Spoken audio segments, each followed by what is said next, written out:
Sveikučiai! Šiandien mano kamade juodasis paltusas, švelniai parūkintas ant porų lapų. Ypatingai skani žuvis. Dažniausiai turbūt kepu vištieną, po to kiaulieną, bet kartais kepu ir žuvį. Tai dažnai tai būna tiesiog lašiša arba vaivorykštinis upėtakis, o šį kartą kepu paltusą. Žuvį nusipirkau šaldytą ir ją tiesiog atšildžiau padėdamas šaldytuve per naktį. Kadangi tai yra labai švelni žuvis, tai aš daug prieskonių nededu, tiesiog truputį uždedu druskos ir pipirų. Tiesa, druskos netruputį, reikėtų jos pridėti gana daug, nes pakankamai stori tie pjausniai. Dar papildomai pridedu alyvuogių aliejaus, bet galima prieskonius dėti pagal skonį. Tiktų pavyzdžiui kaukazietiškų žolelių mišinys arba kiti švelnesni prieskoniai.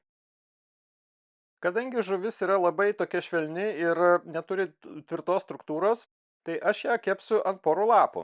Papildomai dar porų lapai duos skonio.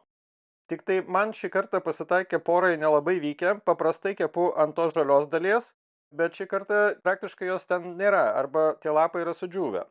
Tai aš pasidarau tiesiog iš jau pačio stiebo, prapjaudamas su peiliu tiesiog tokius kaip popieriaus lapelius, ant kurio ir dėsiu žuvį.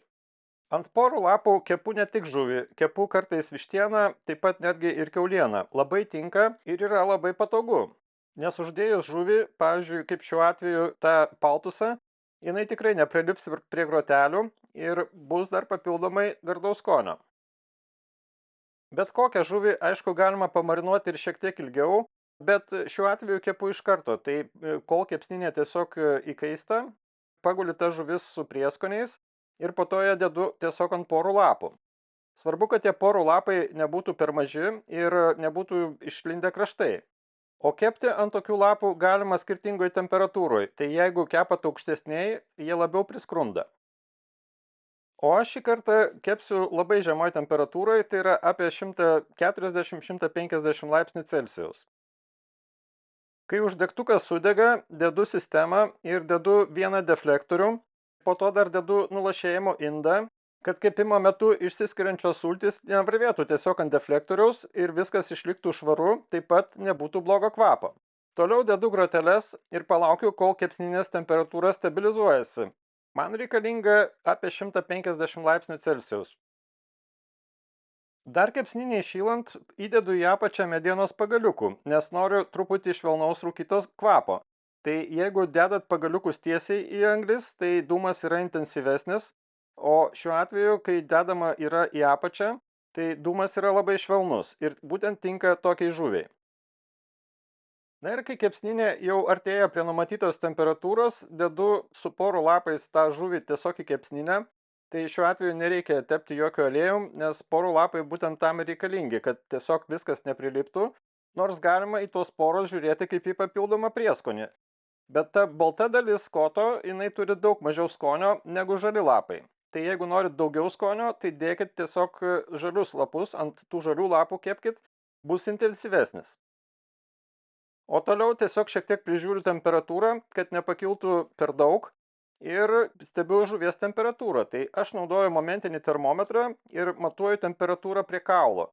Jinai turėtų pasiekti apie kokius 55-58 laipsnius ir galima bus jau žuvį nuimti. Kadangi pjausniai yra nevienodo dydžio ir formos, tai gali būti taip, kad jų temperatūra šiek tiek skiriasi. Tai galima arba tiesiog apkeisti vietomis, arba jeigu ten nėra labai didelio skirtumo, tik tai keli laipsniai, tai nieko baisaus nebus, jeigu ten kažkuris gabalas šiek tiek daugiau pakeps, kitas mažiau. Tokiu būdu kepant tikrai sunku perdžiovinti žuvį, tik tai tiek, kad jeigu iškepsit ją per daug, tai jinai bus labai trapi. Toks kepimo būdas galėtų tikti ir kitai žuviai, pavyzdžiui lašišai arba kažkokiai kitai, ypač baltai žuviai, bet turėkit omeny, kad tai yra toks labai dietinis būdas, tai žuvis gaunasi tokia pusiau kepta, pusiau rūkinta, pusiau troškinta ir visada bus sultinga. Na ir kągi, šį kartą gavosi labai toksai dietinis patiekalas, tai labai tinka norint šiek tiek pailsėti nuo rimtesnių griliaus kepsnių, nes kartais juk norisi pailsėti nuo rimtesnių. Jeigu norit daugiau skonio, tai tokią žuvį galima tikrai paprieskoniuoti ir po to iškepus, bet užtenka tiesiog druskos ir pipirų.